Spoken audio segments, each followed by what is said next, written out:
I'm turning a new leaf, my friend. I love the NFL, and I love the NFL offseason, but other things are going on right now. So I ask you, is Bryce Eldridge going to be the savior of the San Francisco Giants? Are we just not going to acknowledge what that music was from the 30-second lead-up video? No, we're not, because that was weird. That sounded like a Peter Gabriel song leading into the podcast. It really did. It really... Your eyes, our podcast is on. Yeah, it sounded like some Phil Collins Tarzan shit. Yeah, I'm not going to acknowledge that. Hopefully we fix that by next podcast. We're definitely in off-season mode. What the hell was that? That was I don't like that. I don't like that at all. StreamYard just totally switched it up on us. Couldn't have gave us any fucking warning. Anyway, back to it. I asked you a baseball question, damn it. I changed. Yeah, well, I'd answer you if I could watch it on TV.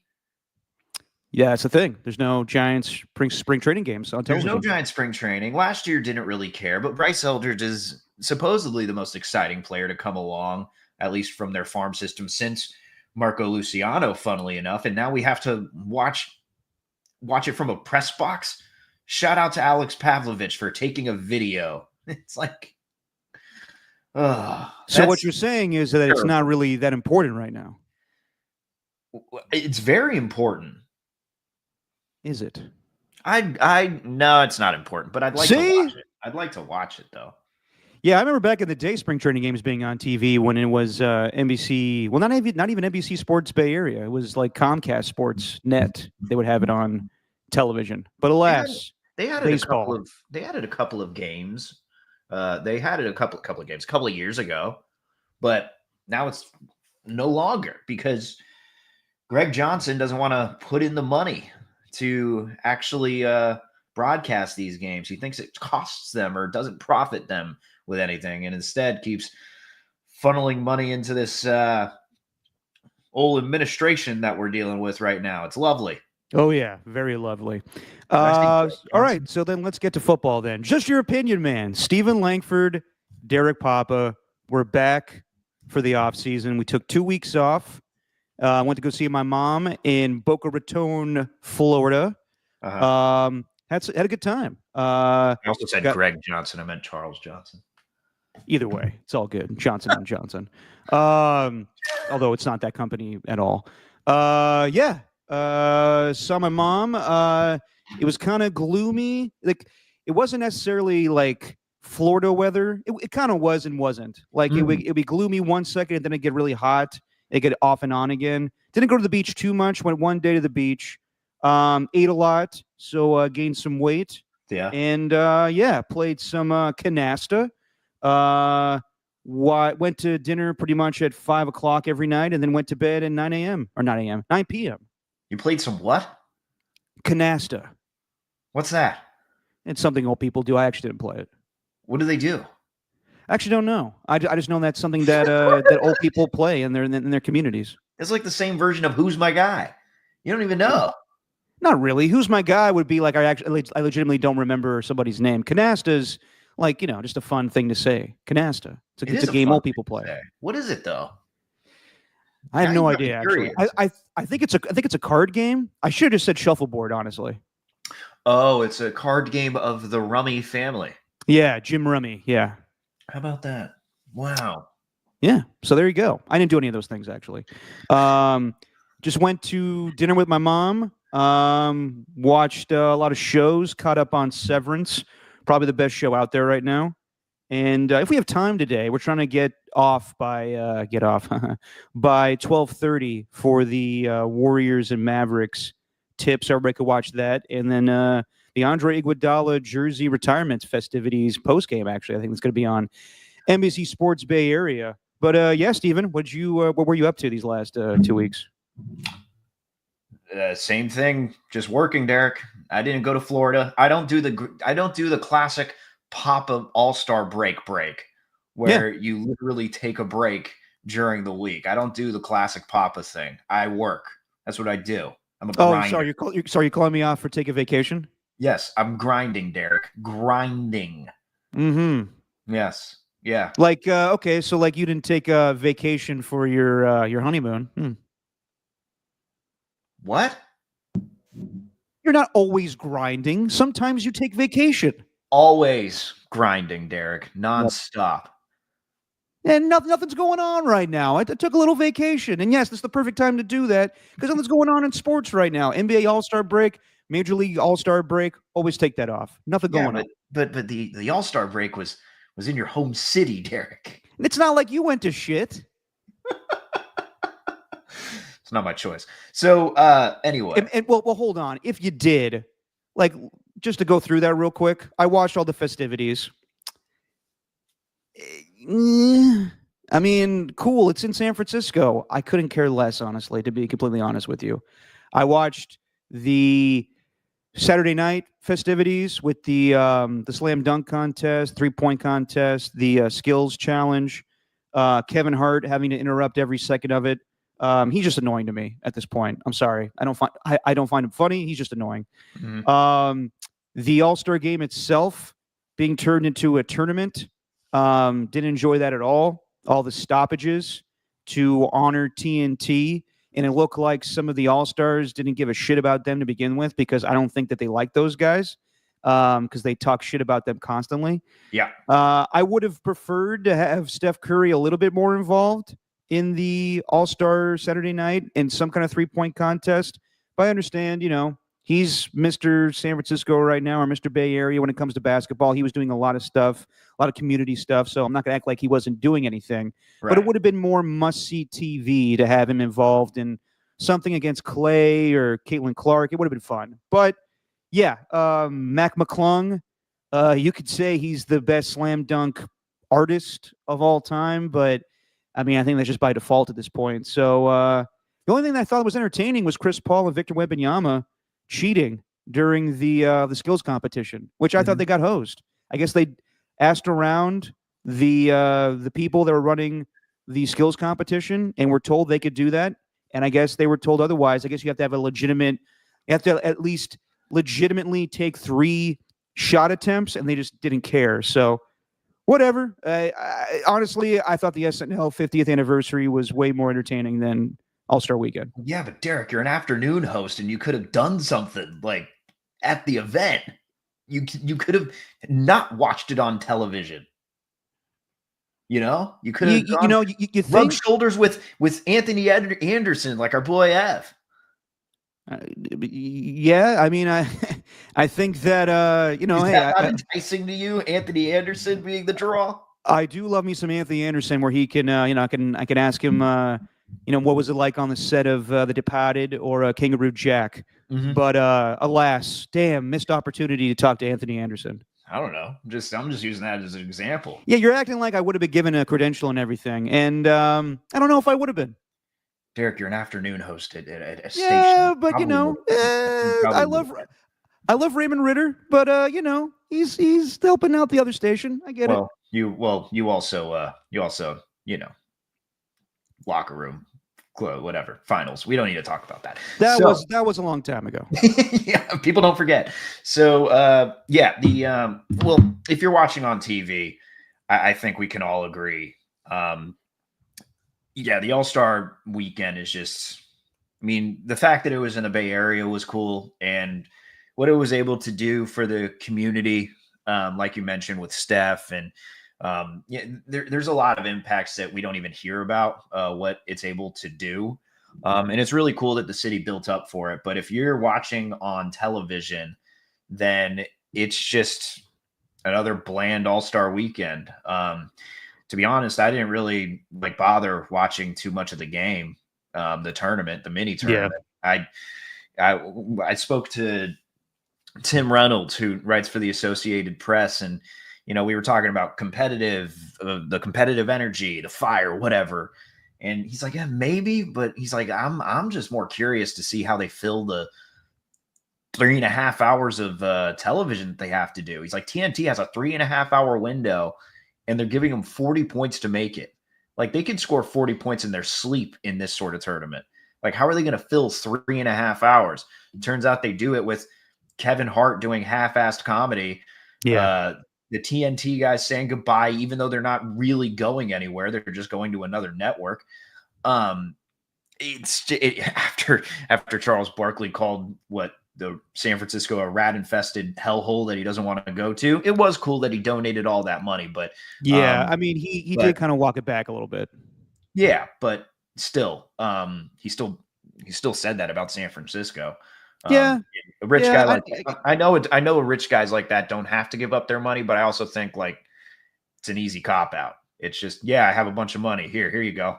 Like, it's great, but yeah, but then he went on TV and said that we need to help the homeless, and it was a sure. mistimed boo by the audience, I would say. For sure. But I mean, that's kind of the character he plays. Like, I know Charles Barkley a little bit, just talking to him on the phone when he used to come on with my pops. He's a nice guy. Yeah. He's caring about people. He said he's always asked my father about my late uncle Gary Papa, who he covered, or he covered him in Philadelphia during the 80s when he was a 76er. Oh. So yeah, I mean, I know that people don't like what he says sometimes, but whatever. It's kind of his shtick. It's kind of his character. I actually I love Barkley. I think he's hilarious, but I don't think that having them be the centerpiece of the All-Star mini tournament was going to be conducive to their success. Yeah. I mean, my thing was just watching it, like, it was definitely, oh, yay, TNT. And then at the same time, I saw like Jaylen Brown on the court being like, all right, get him out of here. Like, I don't want to see them anymore. Like, I don't think the players of the NBA really care for that show. I mean, they like it because it's entertaining and funny. But when it comes to breaking down the sport and talking about the players and building up the young players, they don't do any of that stuff. And we'll see them again. They'll be on ABC. I think it's going to be simulcast still on TNT and ESPN, ABC. So they're not going away. And yeah, if I really wanted to go to the All-Star break, I'm kidding. Obviously, Raymond Ritter would have hooked it up. But I had no interest whatsoever, to be completely honest with you. I'd rather go see my mom. I thought that the whole thing was going to be a shit show in San Francisco this past weekend. I think it was, I mean, not to mention Valentine's Day, but also Chinese New Year celebration. And I don't want to do anything. I'm, me, Steven, these days where I just kind of don't want to go out if it's going to be a big hoopla. Right. So, yeah. And, I probably would have been as entertained if I was at the arena as opposed to watching it on TV. It's just like, okay, so this is the slam dunk competition, and Mac McClung's entertaining, but he really doesn't have any real competition. And honestly, I rather go back and forth. I tape both things. I watched the SNL 50th thing. A lot of hit and miss sketches, but it was fun to see some old faces, and the Adam Sandler song about the celebration of SNL was cool. Yeah. The Sabrina Carpenter sketch was just awful. But yeah, I'd rather watch that, to be completely honest with you, than NBA All-Star Weekend. For whatever reason, Saturday Night Live keeps trying. Let's move on to SNL 50 because we don't really have much great things to say about All-Star Weekend, to be honest. Yeah. Doesn't sound like we have it. Dude. Well, did you watch the hockey, whatever they did, the USA versus Canada? I did not know that was going on. Oh, the Four Nations face-off. Oh, yeah. That was great, man. I know that's a bad look for the NBA while that's going on simultaneously, but I don't know how you do that. Like, well, I watched, maybe, I don't know if we'll have time for today, but I watched the Netflix Court of Gold documentary on, the Olympics in France, Serbia, USA. And I don't know how you replicate that for the All-Star break. So I don't know. Well, you can try a United States versus the world thing, but I think it's like, well, we can, but we can. I was going to go into a diatribe about SNL 50. Then you hit me with the Four Nations face-off. Damn it! Well, sorry, I didn't watch that. I know that was going on. I know that was compared a lot last week. And my thing is, it's easier to do that in hockey than it is basketball. Like USA versus the world, sure, but if you were going to do it like for each country, how many All-Stars are going to be in Serbia and France? It's hard. It's hard to replicate that. I mean, you got quite a few on the world. I mean, you can get. If you did the world, yes, but you really want to do the whole world against USA? Just one team, a team with all just world players. Like you can make a starting five with Shea, Jokic, Giannis.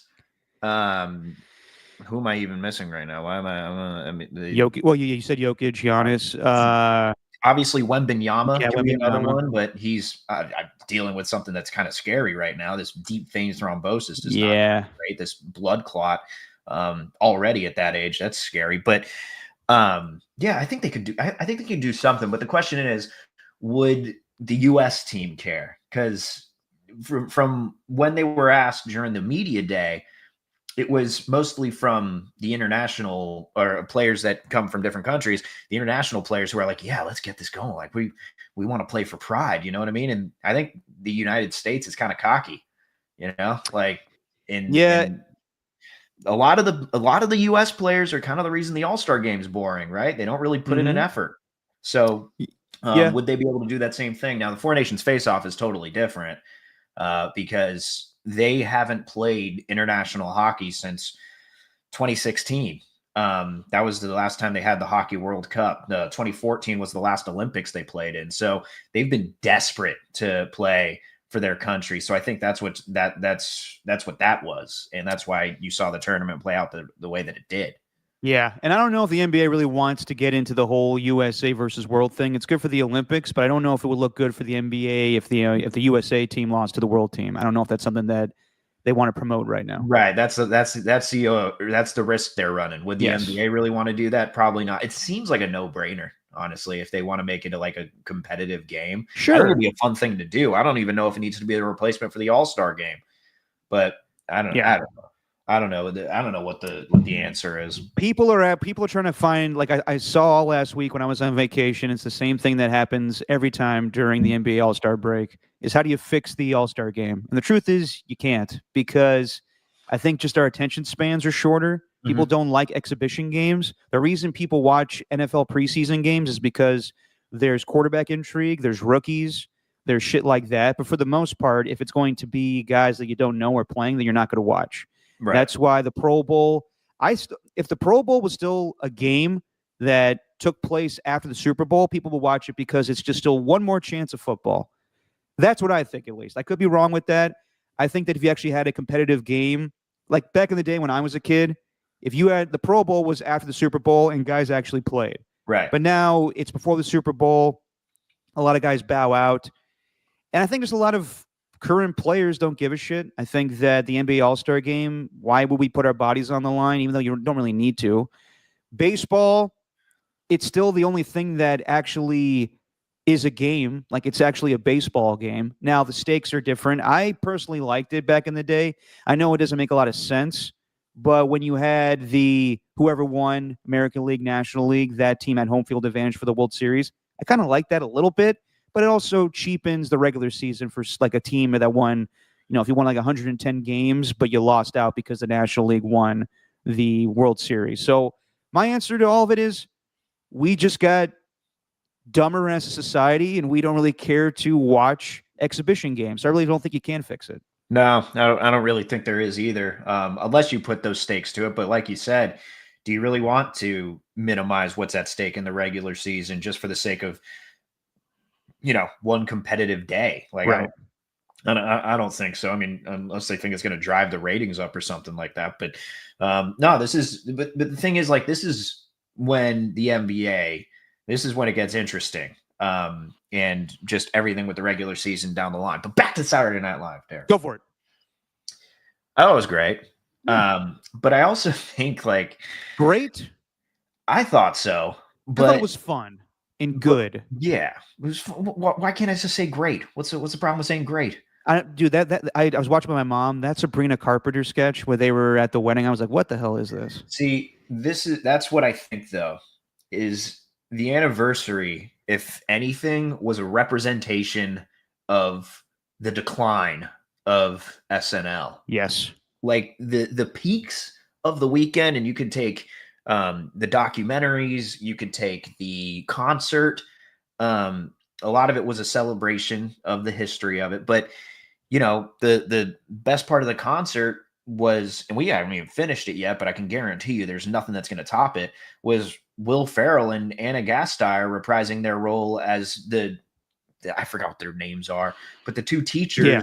or the two teachers who pretty much sing current music. And it was awesome. Like it was really good. And God, Anna Gasteyer can really belt it, man. She's She's still good, got man. She can yeah, sing. she's still got it. But yeah, that actual show, like Eddie Murphy doing his Tracy Morgan really set the tone. I thought he Dude, was that was incredible. Like I'm glad. I remember the one they did 10 years ago, the 40th anniversary. A lot of it was kissing Eddie Murphy's ass because he wasn't on good standing with SNL. This was just like Eddie Murphy's here. He's part of the cast. His Tracy Morgan was hilarious. yeah, It was that sketch was meh, but he made it amazing with his impression. It was right, awesome. right. But him also on the Scared Straight, bringing that back too was Yeah. fantastic. But I think what was also missing that was needed was Bill Hader. He's been at the center of just so many legendary sketches. Like, I think they would have done What Up With That if he was there, so he could just be Lindsey Buckingham. I think they would have done The Californians had he been there. I thought the Weekend Update thing was fairly weak. I never thought Drunk Uncle was like that funny. I never really, laughed out loud at that. It's a funny character, but It's basically the same character as Drunk Girl you see at a party. That's why they right. did both at the same time. Yeah. And um but you didn't have Stefan, and he's like the most legendary update character of all time. You Well, know? there's a whole thing about Bill Hader, I guess, having anxiety with going back to SNL because he had massive amount of it when he was doing the show, which is ironic because they did that whole digital short with Andy Samberg and Bowen Yang about having anxiety while doing SNL, and everybody had anxiety. Everybody had IBS. Yeah. They did the whole. I thought it was very well done. When Tom Hanks came out and said, "We're going to honor those that we lost throughout the years." And when I say those that we lost, I'm referring to characters that have aged poorly. And they included Stefan in that. So my thing is, I thought that was done very well, but at the same time, I was like, see, this is what's the problem, though, with SNL is because, and this is just society, we're scared to do those things now because of the backlash. So I understand we live in different times. You can't joke about certain things. But when it comes to comedy, I don't like Tom Hanks even said in the thing, he was like, you all laughed at this back in the day. You all did. So if anybody should be canceled, it should be you. And they showed Stefan, and I was like, you really can't do Stefan anymore? Like, I understand Bill Hader's not gay, and some people could find that offensive, but at the end of the day, it's not hateful. It's just comedy. I don't know. Yeah. Well, the in memoriam stuff. I mean, it also had like times when Saturday Night Live did blackface and stuff where you're yeah, that didn't age well. But although they were some of the funniest sketches, absolutely, like, I think of course. Pat has the non-PC sketches. They didn't show. Speaking of Pat, they didn't show It's Pat. No, but at least they did Debbie Downer. I love Debbie Downer. The best part was De Niro shaking her, being like, "All right, I just want to calm down." Yeah. No, I thought it was, for the most part, it was fun.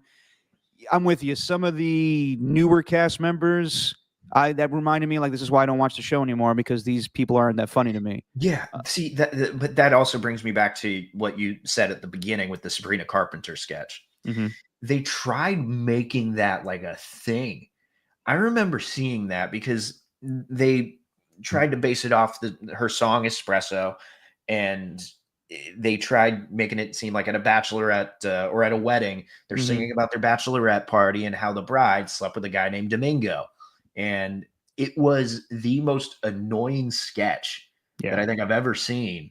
And they propped it up like it was one of the all-time greats, and enough to take up like a 7 minutes of whatever time slot they had from NBC. I'm like, couldn't you have used that for another sketch? Like, even like Jesse likes Sabrina Carpenter, but I vaguely remember her just saying, yeah, that was kind of dumb. Like, it really was. I think they did it with Ariana Grande first, where she's like purposely trying to be a bad singer. But I think it was a solid example of just where SNL is at currently and where it used to be. It's a different show, man.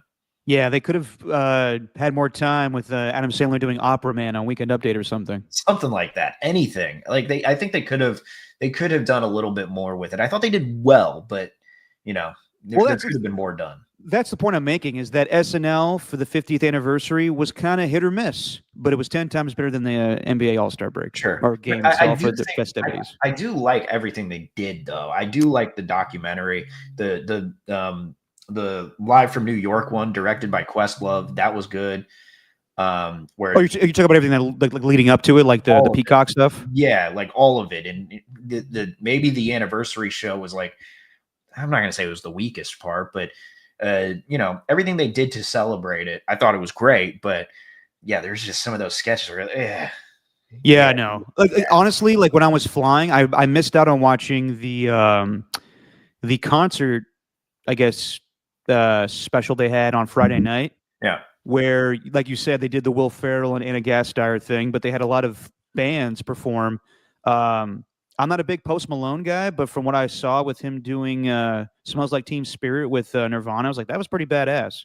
Yeah. So all the performances seemed awesome. I watched some of the documentaries, but yeah, all in all, pretty good weekend for SNL and everything that leading up to that, all the documentaries. So it was fun.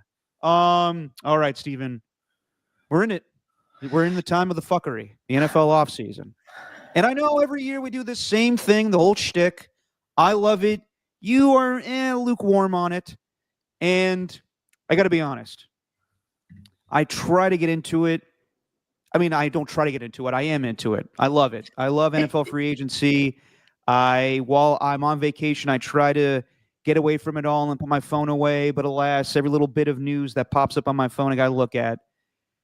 But I saw this last Sunday, and I thought it spoke to me. And I thought it was basically you making fun of me. This is, oh, I lost it again. God damn it. Oh, it's over here. This is last Sunday. Chris Long, he usually likes to go to the river in his home of Virginia. So this is him on the first Sunday without football, making fun of everybody that wants football. Oh, you're really you're struggling without football? Oh, me too. Oh, me more. Because I like football the most. Oh. What am I going to do? It's Sunday. There's not 16 hours of football. Oh. I don't have Red Zone on all day.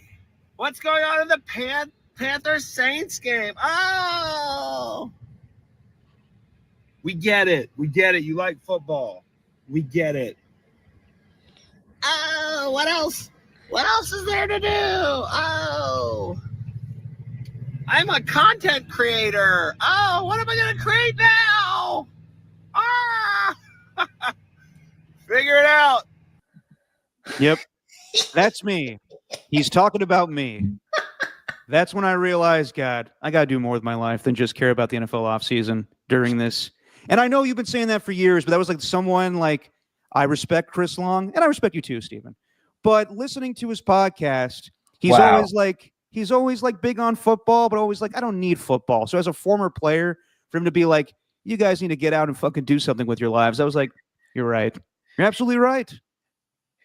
Is there a quote out there that I can quote where it has to do with, hey, listen to the people closest to you because they know you better than anyone else? I'm glad that it took a quick couple of podcast episodes and a 50-second video from Chris Long to tell you. I don't even know the guy. Yeah, I don't, but I feel like I do because I listen to his podcast a lot. So for him to mock me like that, I was like, damn, he's right. I got to care about other things in the off season. Even though the combine is this week. And combine, I'm not into the whole, 40 times. If someone like Xavier Worthy or DK Metcalf or shit like that, where you're like, wow, that was a great 40 time. Stuff that catches your eyes. No one throws anymore. Really, the combine is just news time. Like when John Lynch speaks this Wednesday, that'll be cool. Right. But it's more just for like the NFL Network to fill time. And exactly. Like it's not the same. It's not the same when I loved it when Rich Eisen and Mike Mayock did it because they were kind of like Mayock was so curmudgeon-y, but also kind of goofy where he would like rap to Rapper's Delight. But I'm not going to be watching the whole week of combine. Now, when it comes to news, I'll be tapped in. But I got to be honest. I always build up the fuckery, as we called it, the NFL free agency frenzy. And this year, I don't know if it's going to be as big because, like last year, we had so many running backs. We had Saquon and Derrick Henry and Josh Jacobs. And yeah, Kirk Cousins getting his contract. This year, you look at the list of free agents, you're like, there's not a lot of big names, to be completely honest with you. Mm-hmm. And as far as like the quarterback carousel, I mean, the biggest thing to me is Matthew Stafford going to get traded? The rest of it's like Kirk Cousins, okay, at this point, not really that great of a player, not mobile. He'll probably go to the Cleveland Browns if I had to guess. I'm not really like that interested wherever Aaron Rodgers goes because at this point in his career, I don't think that he's that good of a player anymore. You know, man, I'm going to just build on that point. I know you were going to list them off. I find it fascinating, the psychological component to these players and just not wanting to give it up. Like, I think I talked about this with Kelsey. I feel the same way with Rodgers. He's still leaving the door open on a career. Mm-hmm.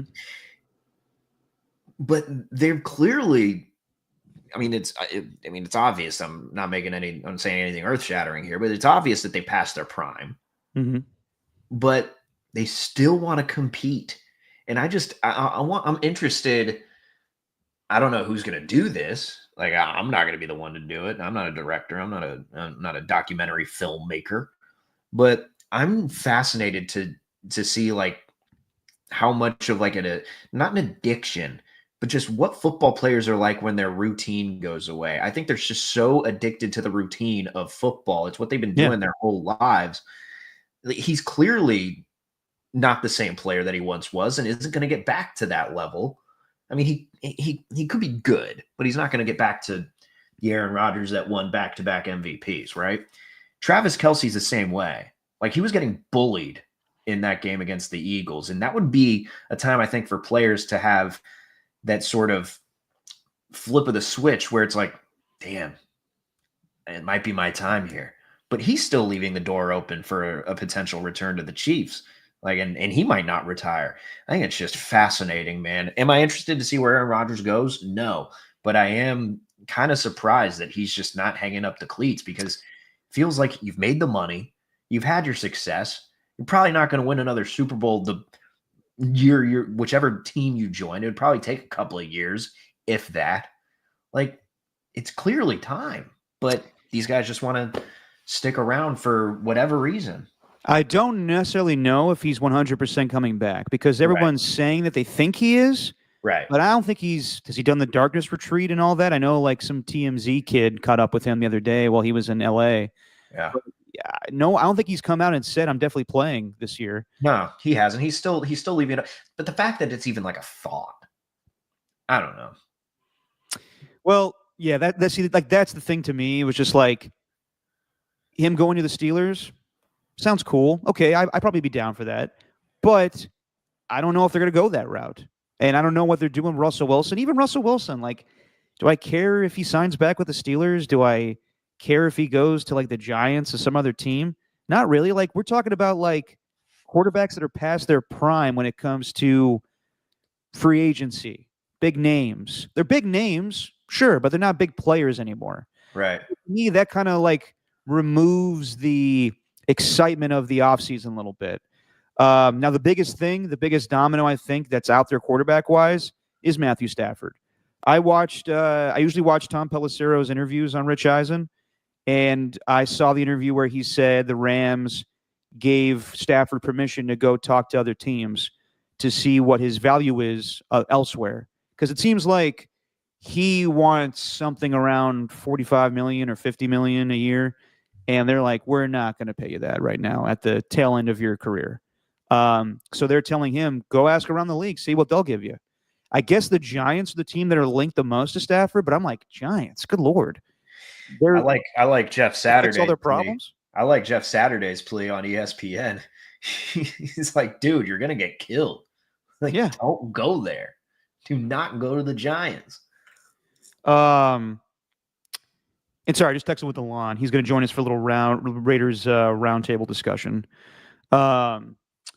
So yeah, like to me, that's fascinating because I think Stafford could still play. He was doing really well in that playoff game against the Eagles. Just missed that last fourth down throw.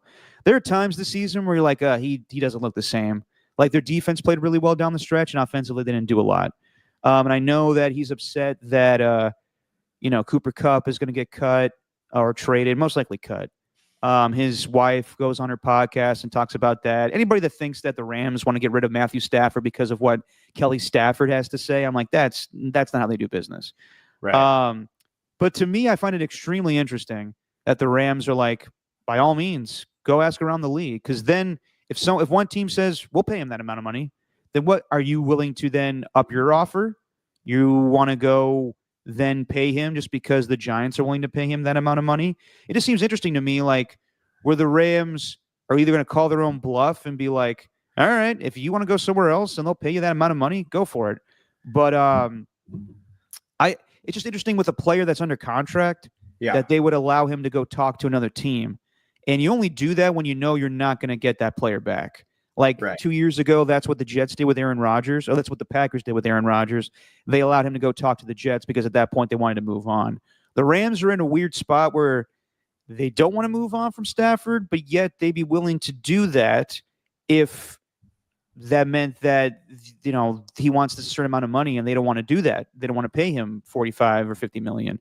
So I guess the most intriguing thing to me would be if Stafford gets traded, then does Aaron Rodgers become the quarterback for the Rams? Which then I'm like, okay. But that sounds too crazy to me to like believe at this point. I'm not saying it can't happen. I just got to see it to believe it. I know everyone's throwing that hypothetical out there right now. So with that, I mean, honestly, the quarterback that I probably have the most faith in this free agent class is probably, can't believe I'm saying this, Sam Darnold. And even then, like he shit the bed the last 2 games of the season.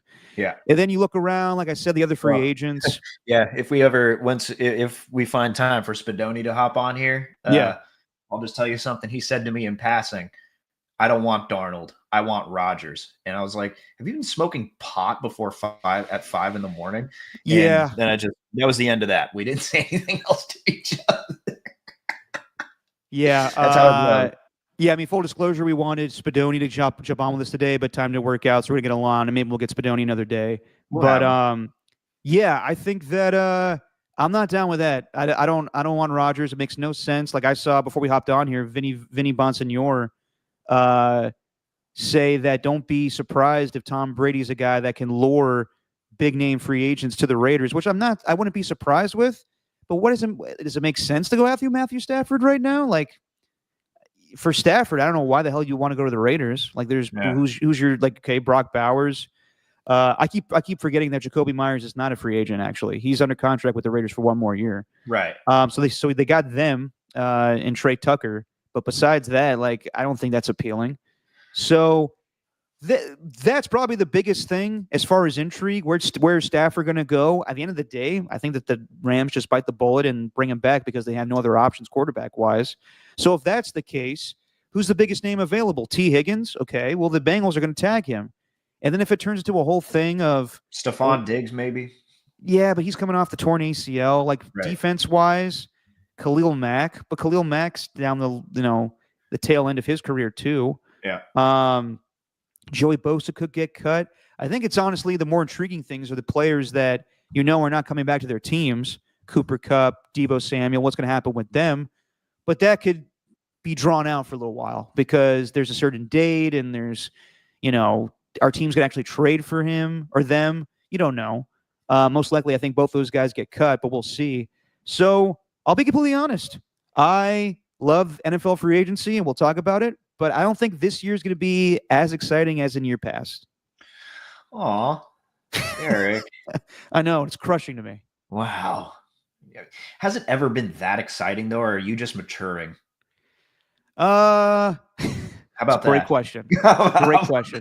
Or maybe I'm realized I have to, with my new job of talking on air, that I have to be more interested in other things. Sure, but we didn't mention. I mean, there's a couple of things going on with the Niners. Obviously, Brock Purdy's contract is one. Like, I think if it gets done immediately, then there's no drama to it. Then that kind of obviously there's not much intrigue with it. It's just all right. They found their quarterback and they paid him, but this Debo thing's interesting as well. Like them just finally wanting to trade him out. No, definitely. You got some stuff going on with the 49ers, I think, that can add to it. But overall, you're right. There's not really much to look forward to. But think about what you were looking forward to last year, dude. Well, you would have to think that it was a little more interesting last year with guys like Saquon going to new teams and Derrick Henry and Josh Jacobs. There was more player movement. This time around, there's not as bigger names, I guess, or as big names. And like the biggest name to me free agency wise was probably T. Higgins. Right.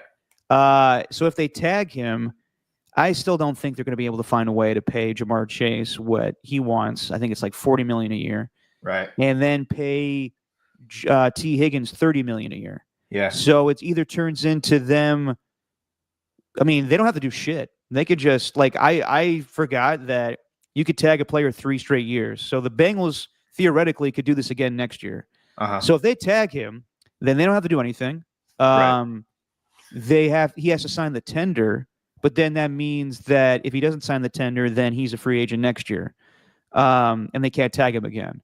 So I guess that prevents them from tagging him with the whole rigmarole of that shit.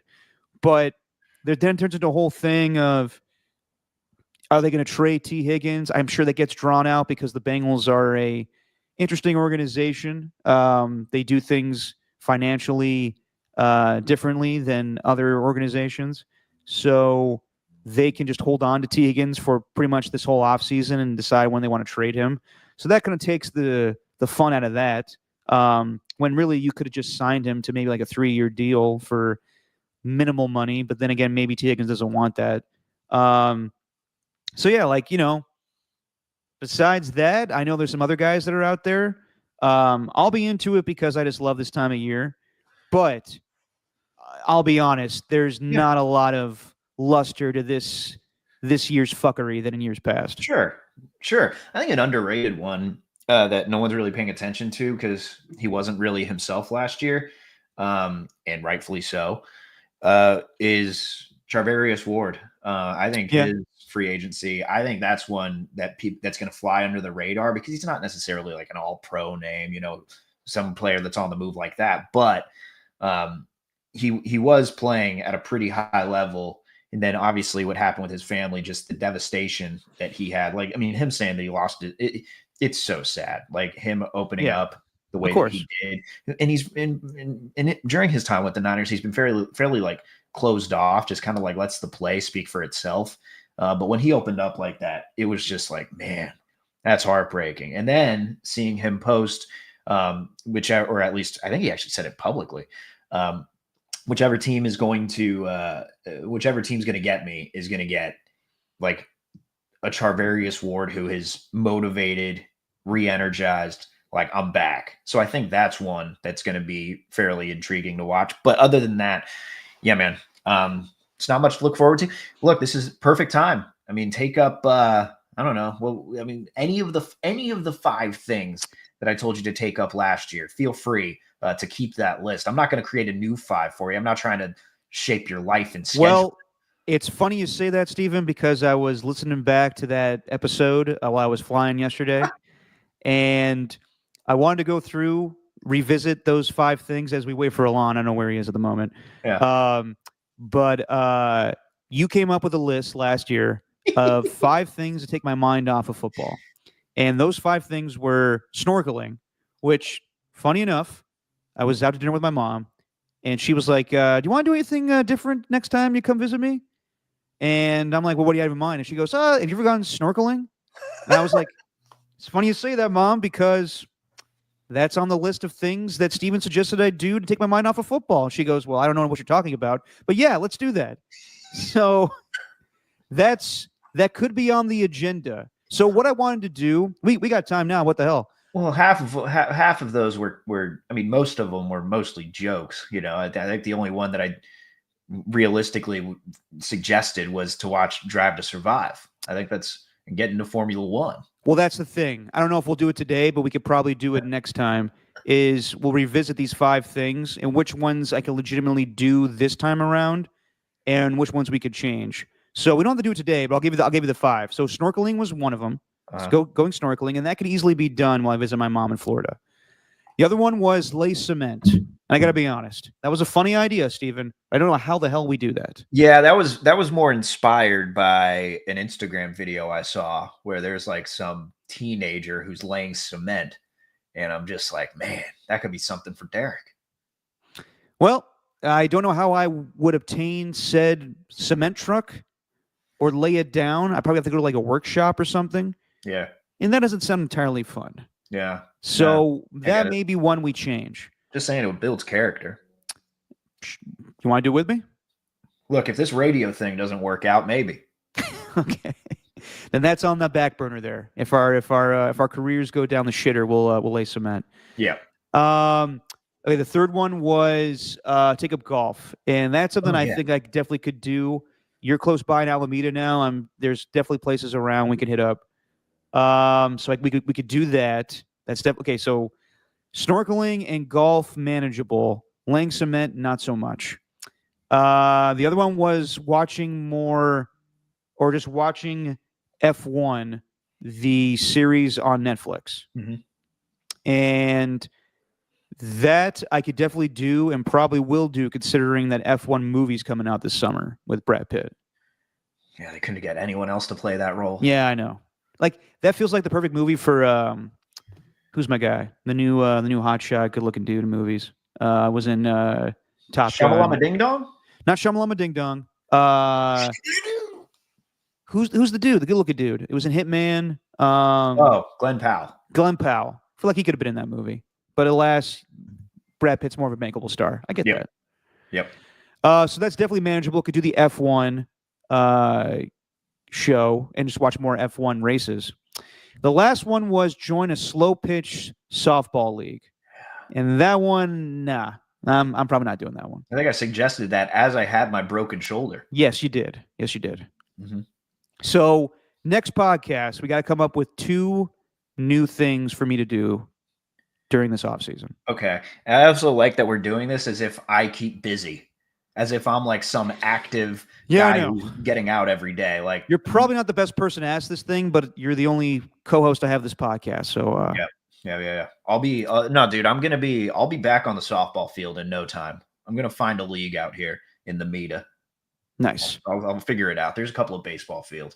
I don't know. There's a lot, dude. I've been trying to do cycling more. Funny little quick story. I've been wanting to bike more because my brother just gave me this old bike that he had. And I'm like, all right, cool. So I tried riding it when I was in Walnut Creek and the tires were flat. I'm like, shit. Then I bought some really cheap pump from Target and it didn't really work. I thought it did, but it didn't. And my tire just kept going flat. So I'm thinking to myself, oh man, it's a problem with the inner tube. I got to replace the tire, or at least the tube in the tire.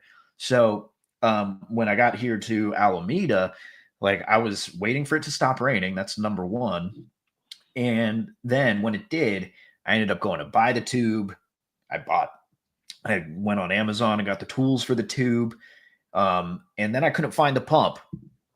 So I ended up buying a new pump, all fairly cheap. It's not like I, spent an excessive amount on this.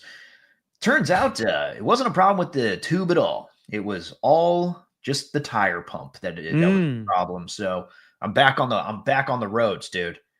Back on the roads on the bike. There you go. And by that I mean I've only done it once, and it was for a half hour on yesterday.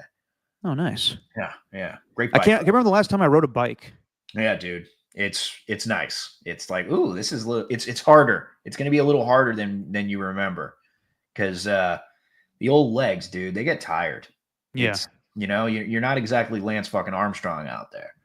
It's a little different. When you're younger, you feel invincible on a bicycle. But God, I was just exhausted. I was exhausted, man. How far did you go? Yeah, 4 miles, I think. Just a nice. quick round trip, a little round trip around Alameda, go down to the South Shore, Then right along the bike path, you get the little view of the city skyline as you're going along the beach. Sounds nice. Go right around this. It was nice, but I don't remember the rules of the road exactly. So I didn't know if I should like stick my arm out if I got to turn right. You know what I mean? And like I kept trying to turn around. I'm like, God, I remember I used to be able to. I usually neglected the rules of the road when it came to biking when I was a kid. Yeah, right. But then but you get the classic. You're going by like the guys all dressed up in the the whatever it is, the breathable fabric shirt, the helmet, the Armstrongs. Yes, the spandex, all of it. They're all geared up. They just give you the classic morning, and I'm just like in my basketball shorts and an old Warriors shirt and my Nike Roches, and I'm just like, hey, in a backwards hat, in some old ass bike where the gears are churning, and you can actually hear the rust in those gears because I left it outside when it was raining, but you could hear the rust as I'm biking by. I'm like, I got to get more into this. I got to be like those guys. Probably not going to happen. I'll give it time. You'll be wearing shorts and wearing those nice glasses that have like the rainbows in them. Dude, yes. And also, I didn't realize this when I was younger either, but God, dude, those seats hurt. Those seats are bad. Like I sat down this morning as if I had a hemorrhoid. Oh, that'll happen with your ass sitting on a bicycle seat for how long? Maybe an hour? Yeah. I got a birthday coming up. Jess, hey, give me a bicycle seat. Maybe a new bike in general. How about that? Yeah, all good. Well, Alon's internet has just gone out. Oh. So we'll see if we get connected with him today. We're trying to do a Raiders roundtable. If not, we reschedule it. Spadoni couldn't join us today anyway, so maybe we reschedule for another day. Okay. Well, do you want Raiders shit right now? I got a couple of things. Sure, by all means. We were talking about the quarterback situation. I know that Spadoni wants Rodgers, doesn't want Darnold, he said? Yeah. Don't get me Rodgers. Here's my thing, and we can talk about this another day with when hopefully those two guys join us. Getting a aging veteran quarterback at this time does not make a lot of sense to me. Getting 40-year-old Aaron Rodgers, getting 37-year-old Matthew Stafford doesn't make a lot of sense.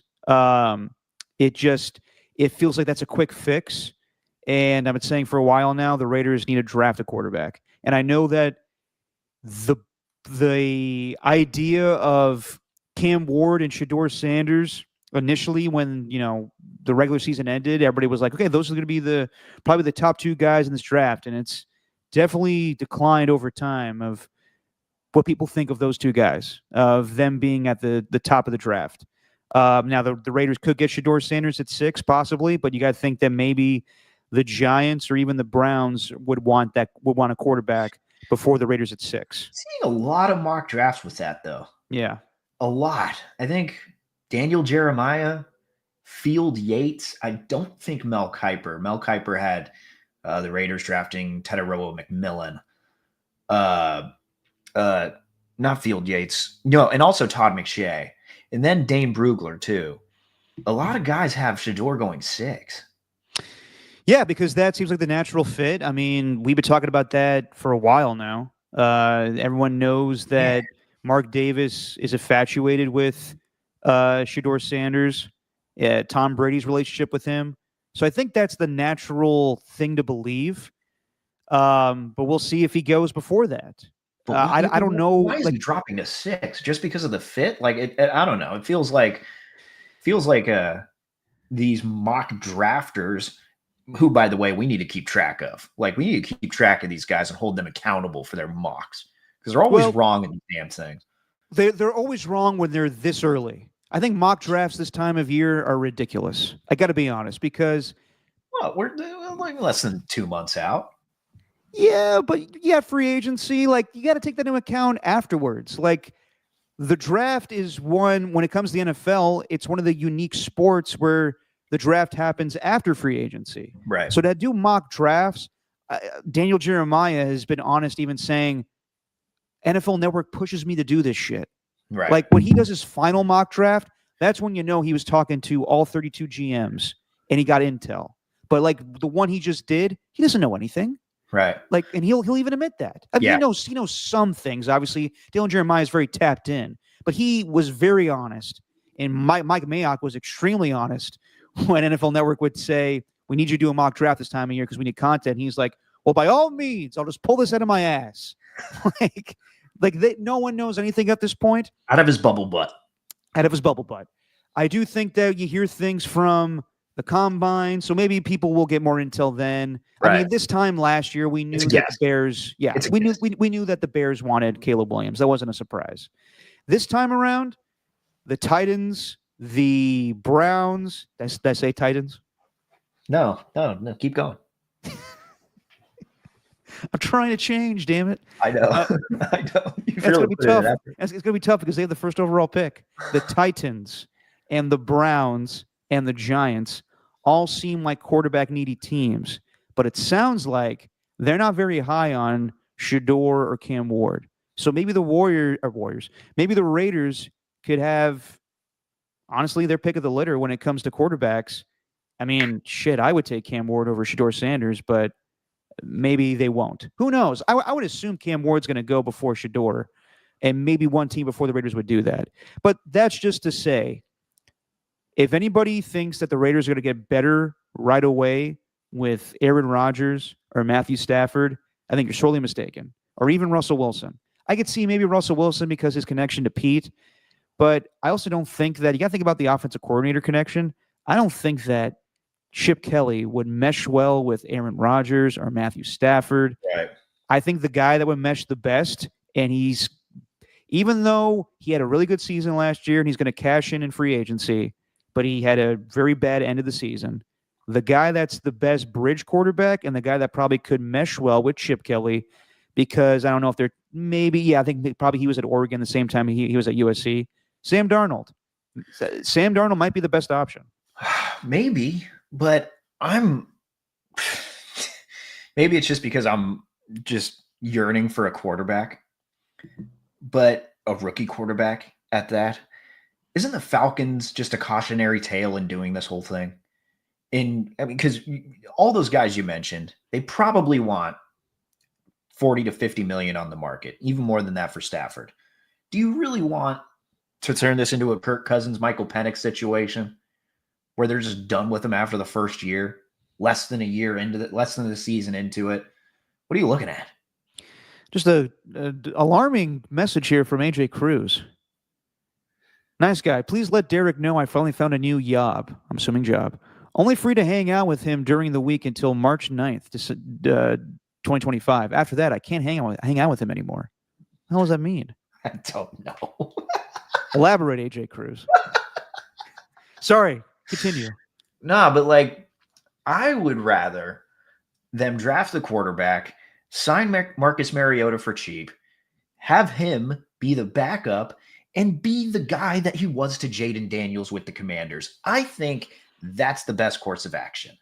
I don't think that getting one of these, a Sam Darnold or a Stafford or a Rodgers or a Wilson, I don't think any of that it makes me excited. I think you get Mariota, pump him up as the backup. Whoever you're drafting at 6, if it's the quarterback, you start him right away. I'm sorry. I'm tired of this. No, you need to keep him for a year. No, none of that. I want to see the rookie quarterback develop right away. I think we called it with the Falcons, dude. That's why I was so mad that they ended up drafting Penix ahead of them, because it's like he was NFL ready. Mm-hmm. And, I think if you had to probably pick one, it would be Cam Ward or Shedeur. Did you see that video Shedeur, rather? Did you see that video with those two working out? I did not. Yeah, pretty fun. They had a little back and forth, and Cam Ward's like, yo, if I was throwing just if I was just throwing bubble screens and checkdowns, I'd have a 90% completion percentage too, or whatever. And they were talking shit, but there's a little reality there. I know it's all jokes and they're just kind of going back and forth, but I do think there is some sense of Shedeur's just kind of a check down merchant almost. And you kind of look at those numbers and they back that up. But I'd rather just have him start. Like the point being, I'd rather just have him start. And I think Cam Ward's probably the more NFL ready quarterback. Shador is going to take a little bit of work, but I'm just ready to have them go under Chip Kelly. Like, don't wait around for this. Don't do this, because what if it turns into a failure? Like, you got nothing to lose at this point. Like, imagine if you wait for a year, then he comes in the second year and he just sucks. No, I'm with you. And that's probably the best course of action to take. But they hired Pete Carroll with the idea that they want to win, and they want to win now. And as I said before, not being mean, Pete doesn't have a lot of time. As far as being a coach, he has plenty of time on this earth, not being ageist. But as far as coaching, he's got 3 years, maybe more. But Pete wants to win now. And the Raiders really aren't a win now team. So that's the interesting thing of how you're going to go out and find a quarterback. Are you going to take your time with that? That's why I think getting the aging quarterback, I mean, I guess that makes sense just because of Pete's timeline, but it doesn't make sense with the rest of the team. So I would be very surprised if the Raiders went out and got like a Matthew Stafford or Aaron Rodgers. Russell Wilson, yes, because of Pete Carroll, but he's the bridge quarterback. Basically, any veteran quarterback they get, Sam Darnold, Marcus Mariota, Russell Wilson, will be a bridge guy until they're comfortable with whoever they draft, presumably at 6, or maybe it's later. Maybe they do get Jackson Dart in later rounds. So here we are, another offseason where we have no idea what's going on with the Raiders quarterback situation. Yep. But I also think the number one priority needs to be figure it out with Max Crosby. And I think they're going to sign him to an extension. They're going to rework his deal. I mean, I know a lot of people are throwing hypotheticals out there that he's going to get traded. I think that he's very engaged now with the Raiders, with Pete Carroll being head coach now. Right. So I don't see him moving. The biggest thing that intrigues me, another thing for this offseason, is Myles Garrett. But I don't know what the timeline's going to be with that. I don't want to be doing the same shit. It's almost training camp, and I'm doing the DeAndre Hopkins, Dalvin Cook thing where I'm like, where's Myles Garrett going to get traded? They don't have to do that. They don't have. You're also going to see that bleed into training camp and potentially the season. Yep. I think that's gonna be. But maybe not.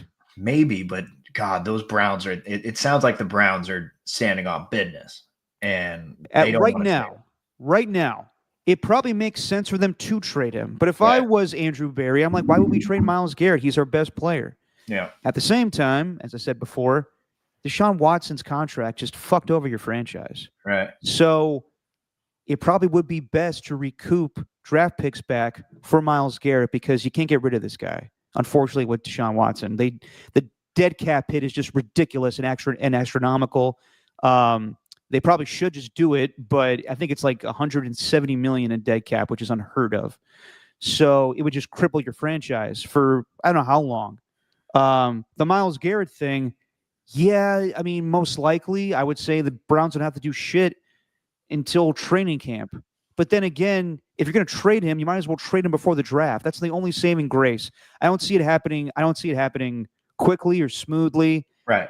That's why, the biggest things as far as free agency, like one thing we forgot. Well, hang on, Derek. I was on a Crosby thing, and now you're going off on a free agency tangent. Sorry, go ahead. I'm trying to use this to plug our little blog that I just started up. Oh, yeah, by all means. And when you plug this blog, please tell me how I could sign in, because I don't know how to do anything on this blog. Yeah, dude. I don't know why I started one. I was more inspired, to be honest, by these guys for the Eagles and the Curly guy, actually, the guy who looks exactly like John Curley. Oh, yes. The man on the street. If you haven't seen the video, it's incredible. It's a John Curley lookalike going around interviewing Philadelphia Eagles fans. He looks exactly like Curly. It scared me.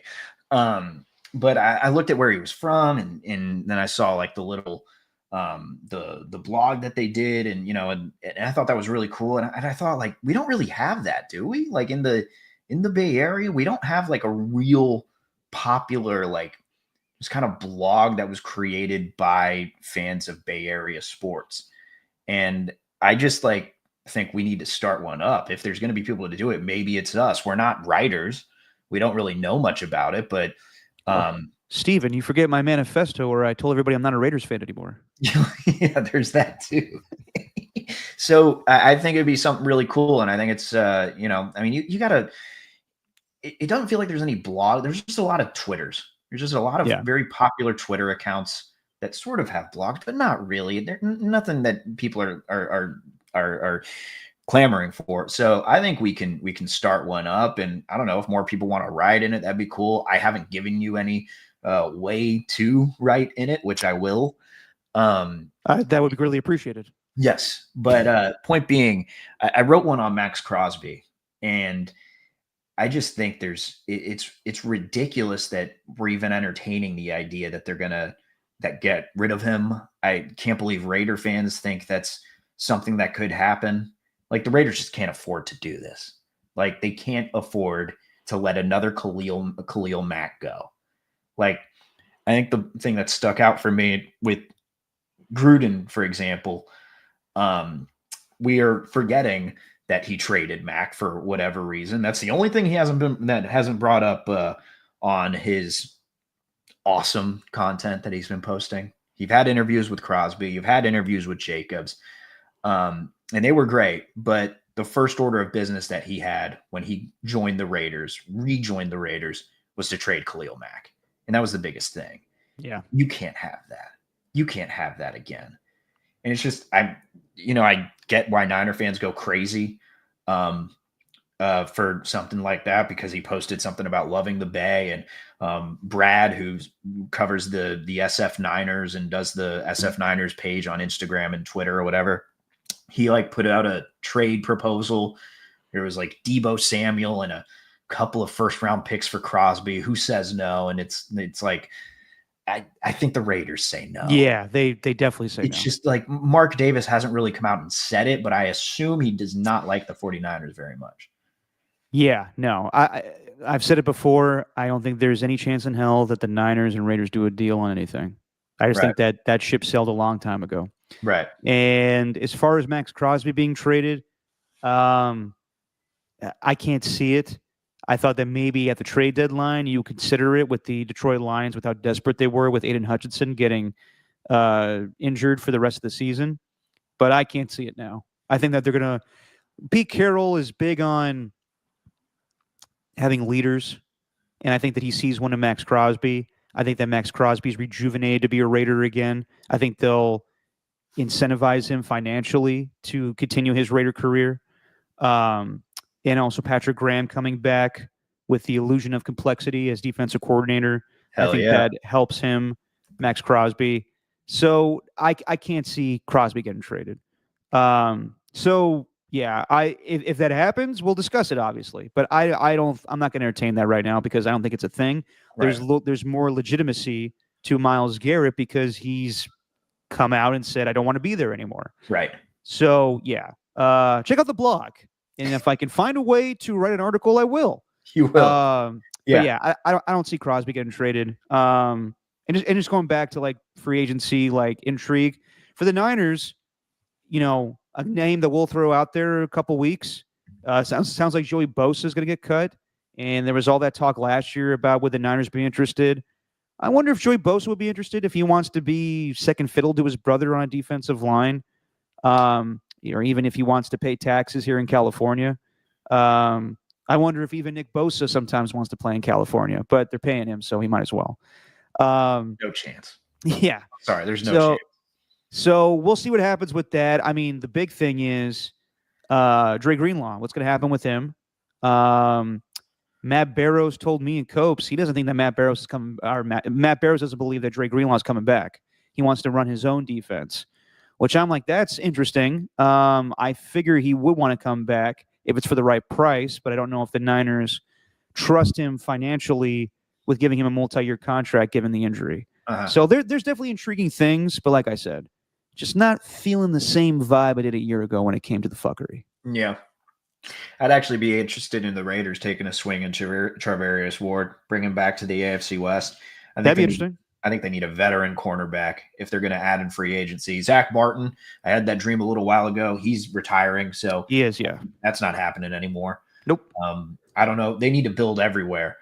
But yeah, man, I just the Max Crosby thing. Like, if there's any NFL story that has me kind of like, what the fuck, it's that one.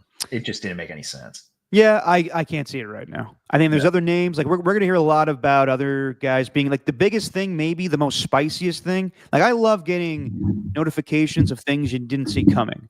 Like with free agency, yeah, there's always a possibility like someone like Zach Bond, who you think like, well, he's integral to what the Eagles need to do going forward. But then again, someone could pay him more money. But like, let's say, out of nowhere, Trey Hendrickson's traded, and you're like, whoa, shit, okay, that's interesting. The Bengals want to keep him, but I doubt they can. Or, like Debo, we'll eventually see him probably get cut or traded. Same thing with Cooper Kupp. But, there's a lot of possibilities out there when it comes to trades. So that's probably the most interesting thing that I'm looking forward to is, are we going to have – it's hard to replicate like the one from like 3 years ago where it was every day it felt like someone was getting traded. Khalil Mack to the Chargers or Russell Wilson to the Broncos, Carson Wentz to the Commanders, Deshaun Watson going to the Browns, and mostly none of those panned out. So I think some teams are hesitant to do that going forward. So we'll see. I mean, we're going to be talking about it, but yeah, I don't feel the same wiggle like I did before when it comes to free agency. Well, are you feeling a wiggle with the Warriors? I am, Steve. Does that have you wiggling? Great segue. And shout out to Alon. He was supposed to join us today, but his internet went out. We were supposed to do a whole Raiders roundtable. I guess it makes sense. We probably should wait when Spadoni could join us as well. So we'll figure out a time. Maybe it's after free agency, but we'll postpone this Raiders roundtable for another day. And hopefully Alon's internet gets working.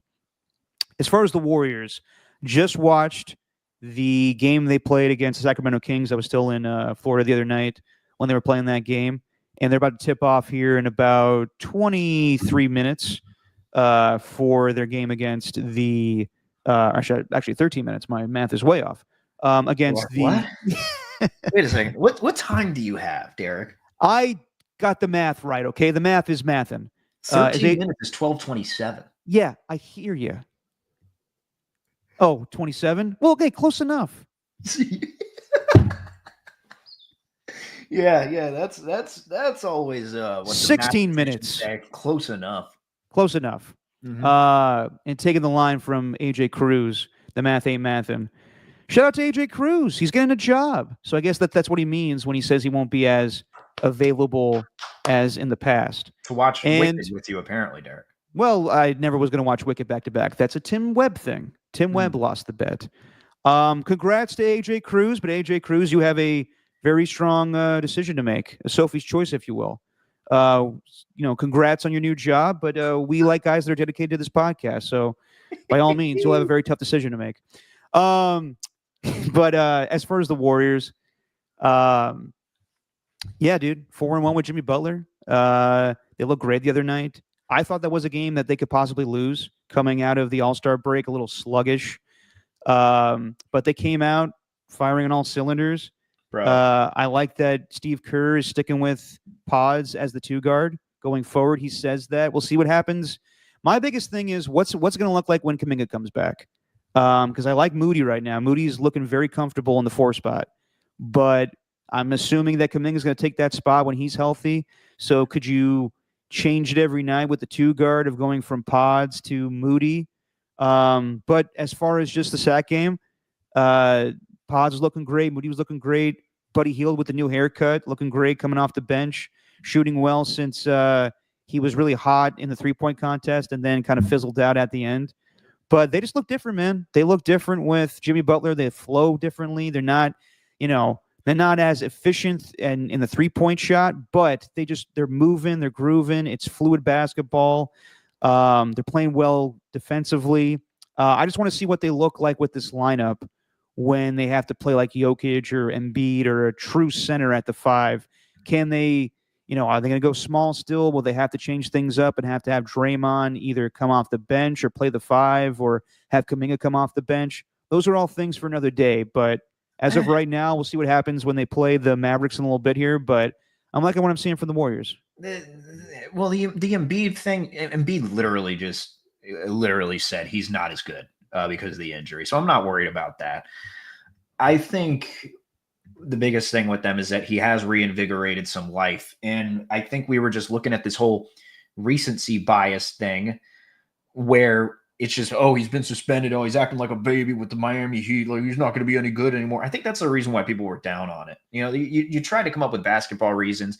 You couldn't really, except for that he's been the main guy, but he's clearly running through the flow of this offense, giving Steph Curry a break. And that's what they've been looking for over the past couple of seasons. And they just haven't had that since 2020. I mean, they barely even had that in 2022. Steph kind of carried the team that year, absolutely carried the team that year, but he needed some help. He finally got it. I love what Butler's brought to this team, man. It's just, I know that he's come off as like a pretty poor teammate, obviously, with his stops in Chicago and everywhere, really, Minnesota, Philadelphia, Miami.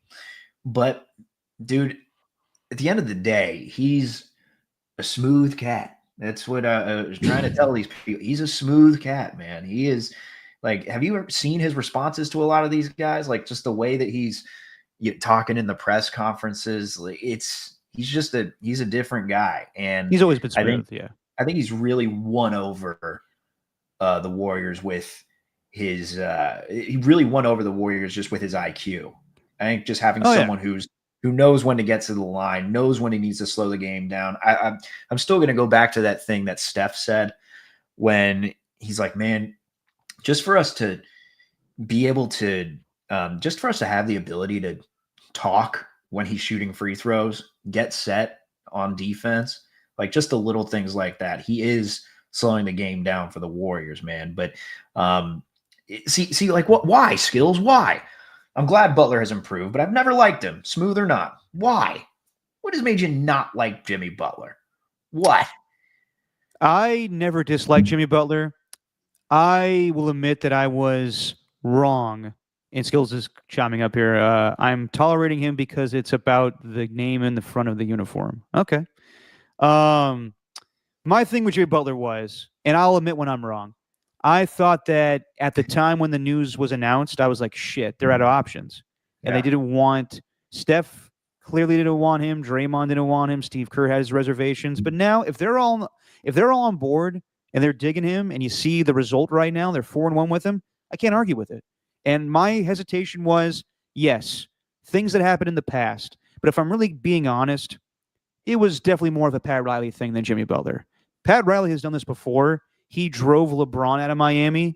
I don't know what was said. I think it was something along the lines of, if you go to Cleveland, you'll never win again. And that rubbed LeBron James the wrong way. So Pat Riley has had a history of pissing off his players with saying the wrong thing. Sometimes he can get a rise out of guys. That's what happened with Magic Johnson back in the day. Sometimes he could piss guys off. And I don't think Jimmy's a bad teammate. I just think that he asks a lot of his teammates. And it's different when you challenge a Karl Anthony Towns or Andrew Wiggins because they're young and inexperienced. You're not doing the same thing with Steph Curry and Draymond Green. And Draymond Green and him are definitely similar souls in the way that they see basketball, the way that the way that they see basketball, the way they appreciate basketball, the way that they play basketball. So I have no reservations about this going forward. I think that there may be lulls here or there where they play really good teams and he still has to get acclimated to playing with the Warriors. But right now it's working. My one thing, though, is are they going to have enough time to get out of the play-in? Because right now I think the top three are set. I think it's going to be a variation of, most likely it's going to be OKC. But either it's... Oh, it's going to be OKC, dude. No, definitely is the 1 seed. But is Memphis going to be the 2 seed or is Denver going to be the 3 seed? I was very shocked that the Lakers won that game last night against the Denver Nuggets. I was watching that game on the plane. Luka and LeBron, if it's the two of them doing their thing, I think they'll be okay. But there might be nights where they lack the rim protection they're not getting in that failed trade of Mark Williams. That was his name, Mark Williams? Yeah. So can the Warriors catch any of those teams in the 4 to 6 spot? I don't buy Houston. the Lakers have the edge because they've already won 3 games against the Warriors this year. I think the Clippers, they could get better, but I think the Clippers have the edge on the Warriors too with head-to-head matchups. So can they get out of the play-in?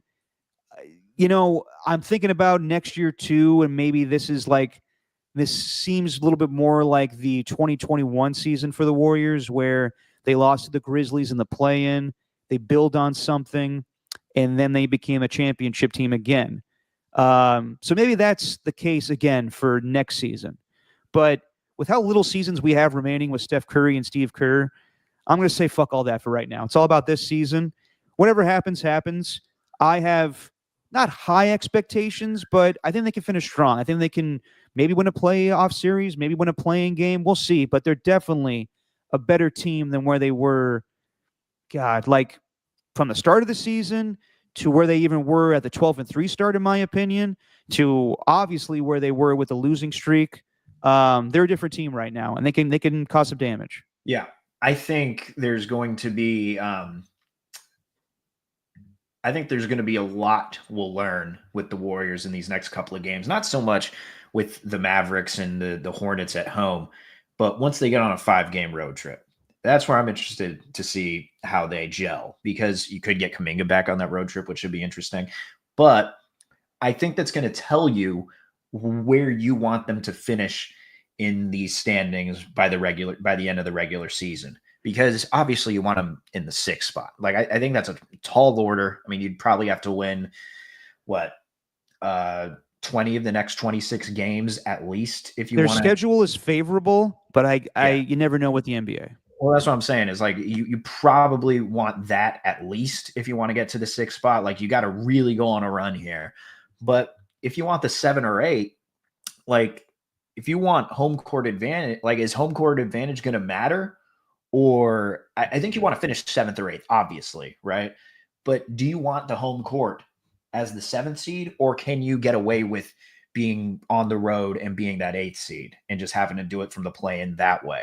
I think these next 5 games on the road are going to be more telling for it's great to see them stack up wins. It's great to see their confidence building, but like, is this going to be a team where it's like, God damn it, they need home court advantage here, or they need to get that 7th seed, or can they settle with an 8th spot? Because I'm also of the belief, and I think something that gets lost here is we forget when Jimmy Butler really turns it on, and that's the postseason.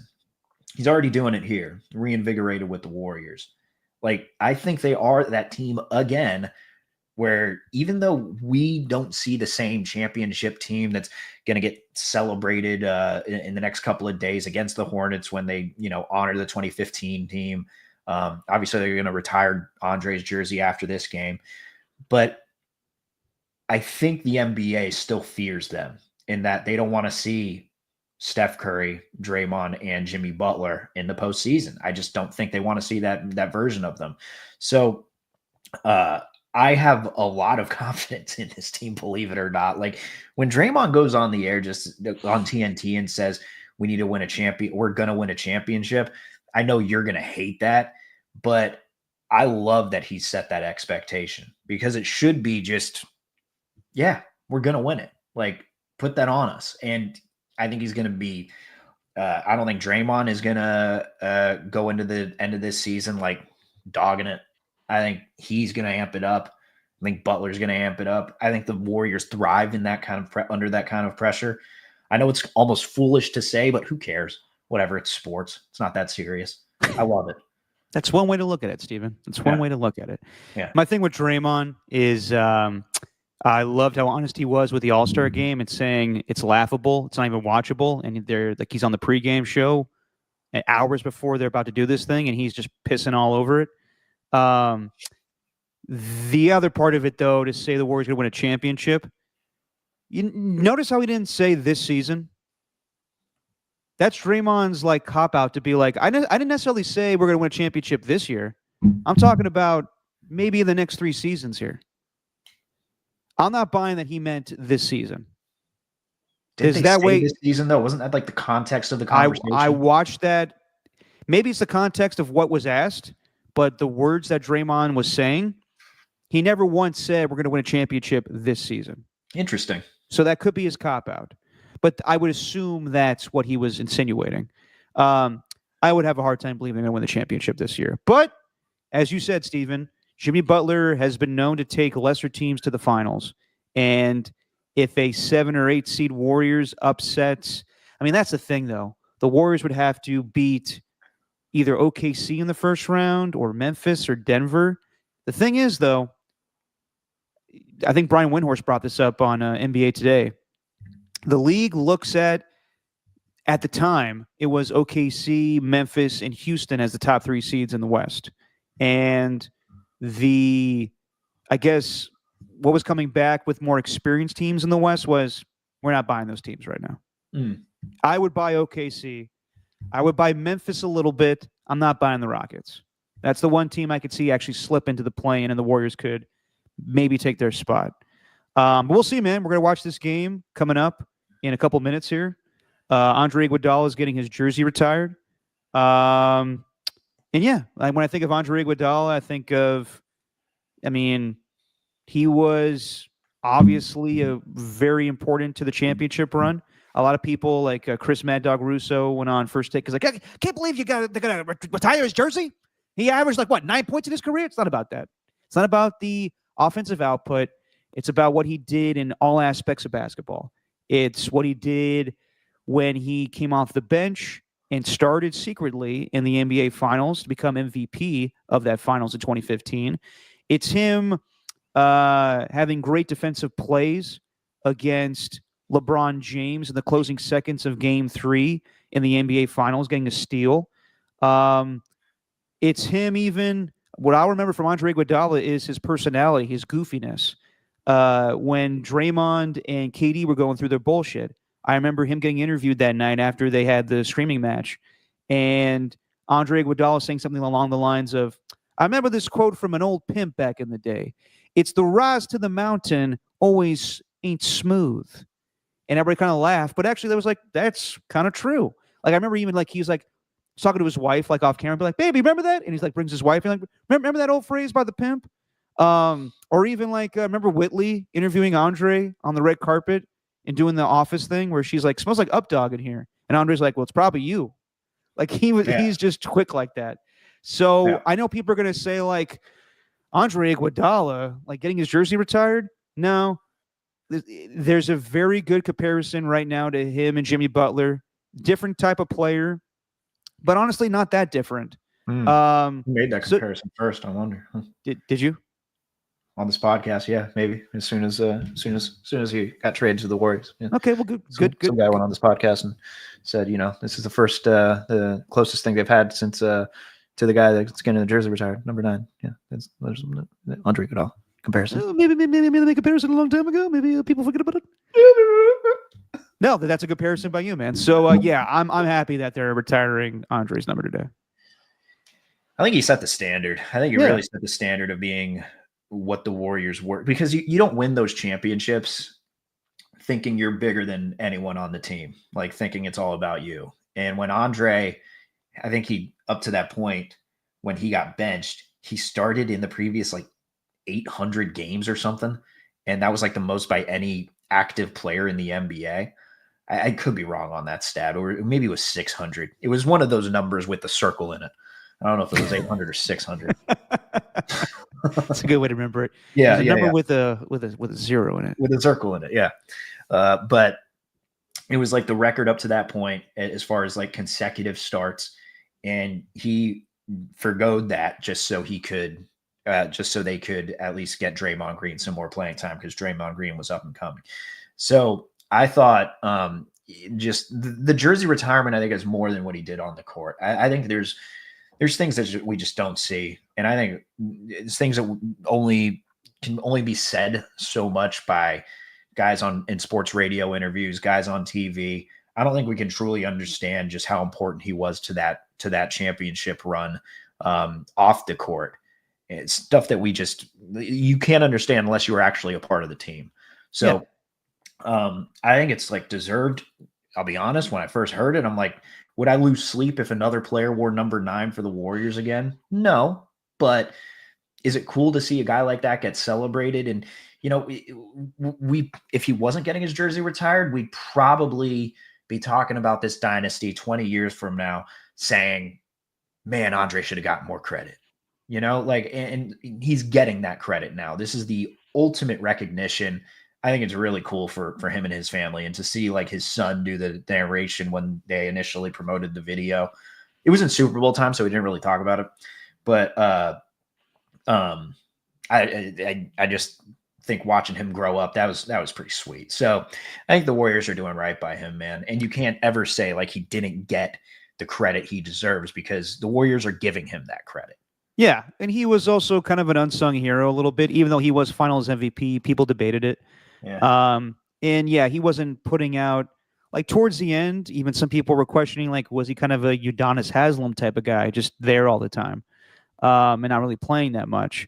But you look through the years, every championship run they had, there was a moment where Andre Iguodala was important to them winning the championship. Even Right. when, like, the season where he was hurt. Remember, what was that one championship run? I think he was hurt for most of it, and then he came back in the finals.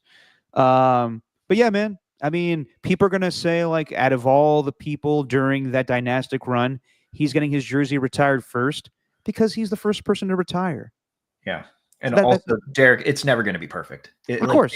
Fans are never going to be happy with anything. It's either going to be one of those two things, dude. It's either, oh, man, he shouldn't get his jersey retired because he didn't mean that much, or he's not getting the credit he deserves. It's going to be one of those two with how we remember him, and it's just stupid. It's going to be the same thing. Like, I know some fans are like, well, with KD not wanting to come back to the Warriors, are they going to retire his jersey? Yes. They're going to retire KD's number. They're going to retire Steph's number. They're going to retire Clay's number. Yes, they are. Come on. I don't know. Yes, they are. Draymond, all of them will get their jerseys retired. My whole thing with jersey retirements, I don't really care. I think that jerseys come and go. I think it's good to pass them along. It's just better to be immortalized in the Ring of Honor. So to me, that's a bigger deal than getting his jersey retired. For me, like, you could have given 9 to another player. Like, when I think of even basketball numbers, like with Steph, it's different because you know him as number 30. With Andre, I'm like, what number did he wear again? Oh yeah, 9. Yeah, whatever. Yeah, I mean, even if like someone else wore 23, I don't know how. I mean, if someone else like wore number 30 and someone else wore number 11, unless someone wears number 11 right now, like, I feels like those two guys, I don't know, they represented everything Warriors, and really, I think we're kind of the faces of the evolution of the NBA, and those two guys are associated with changing everything that's been played. So, yeah, man, I don't really care one way or another, but it's cool to see that, and I think the Warriors are going to be, boy. I mean, you think the Giants celebrate those 3 World Series teams? Wait till the Warriors do what they're going to do. They're already doing these 2 days apart. Although I like how they're celebrating the 10-year anniversary on 4 months before the actual anniversary of them winning the finals, because there's no guarantee they're going to be playing on June 16th. Yeah, you know, I'm sure I'll talk about it more on the radio. I think it's ridiculous that they're honoring the championship team of 2015 against the Charlotte Hornets. I think you do that for a better game. I think they're also doing that because there's going to be a lot of guys that are there for the jersey retirement, and they're just like, hey, stick around for our next home game. Makes sense. Totally makes sense. Like, Bob Myers is doing the game today. Clay's already playing against the Warriors today, so it makes sense to do it today with Andre. And Bob lives here, so he can stick around a couple more days and, you know, be there for when's the game? Tuesday? Yeah. And it's a reason the Hornets are one of the worst teams of basketball. So come out to see, you know, all the players from the first championship run. I get it. I just don't think we need to do it then. Like, to me, I'd rather celebrate it. Like, I'm sure I'd rather talk about it when it's the date of them actually winning the championship 10 years ago. But yeah, as you said, there's no guarantee that they're going to be playing then. Yeah. Real quick around just basketball. This game's about to tip off in a couple minutes, but before it does, the Victor Wembanyama news sucks. You never want to see someone that young already have blood clots, so that's alarming. Chris Bosh had to end his career because of that. And, you know, he's young. They may be able to figure it out, but when I heard that news, I was like, ugh. And one caveat to someone being so big and so tall is the rest of their body sometimes doesn't work. So hopefully Victor Wembanyama has a long career, but that was not good news to hear that. And last night, Greg Popovich not coming back to coach the Spurs this season, and it sounds like his future's in doubt.